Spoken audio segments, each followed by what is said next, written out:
20 ಲಕ್ಷ ಕೊಡ್ತಾ ಇದ್ದಾರೆ. ನೀನು ನಿಮ್ಮ ಹೆಂಡತಿಗೆ ಡಿವೋರ್ಸ್ ಕೊಡ್ತೀಯಾ? ಡಿವೋರ್ಸ್ वीडियो वाली बात हो है। वो 20 लाख रुपया मिल रहा है गवर्नमेंट से। तुम्हारे पति को डिवोर्स देगा तुम?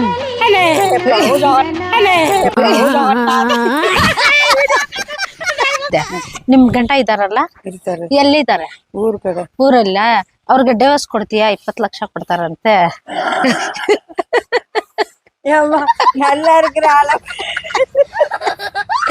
ಕುಡ್ತಿರ್ಲಿಲ್ಲ ಮಾಡ್ತೀಯಾ? ಅದು ಗೌರ್ಮೆಂಟ್ ಇಂದ 20 ಲಕ್ಷ ಕೊಡ್ತಾ ಇದಾರೆ. ನಿಮ್ ಹೆಂಡತಿಗೆ ಡಿವೋರ್ಸ್ ಕೊಡ್ತೀಯಾ? ಇಲ್ಲ ಯಾಕೆ? ಅಲ್ಲಿ ಒಂದ್ ಗೌರ್ಮೆಂಟ್ ಇಂದ ಈ ಕಡೆ ತಿರುಗು. ಗೌರ್ಮೆಂಟ್ ಇಂದ ಒಂದ್ ಇದಾಗ್ ಬಂದಿದೆ ಸ್ಕೀಮ್. ಓಕೆ 20 ಲಕ್ಷ ಕೊಡ್ತಾ ಇದಾರೆ. ಅದು ಹೆಂಡತಿಗೆ ಡಿವೋರ್ಸ್ ಕೊಡ್ಬೇಕಂತ. ಕೊಡ್ತೀಯಾ? ಯಾಕೆ? ಹೆಂಡತಿ ಇದ್ರೆ ನಮ್ಗೆ ಕೋಟಿ ಎಲ್ಲ 10 ಕೋಟಿಗಳ ಸಂಪಾದನೆ ಮಾಡ್ಬೋದು. ಹೌದಾ? Main ಅವ್ರೇ ನಮ್ಗೆ. ಹೌದಾ? ನೋಡು,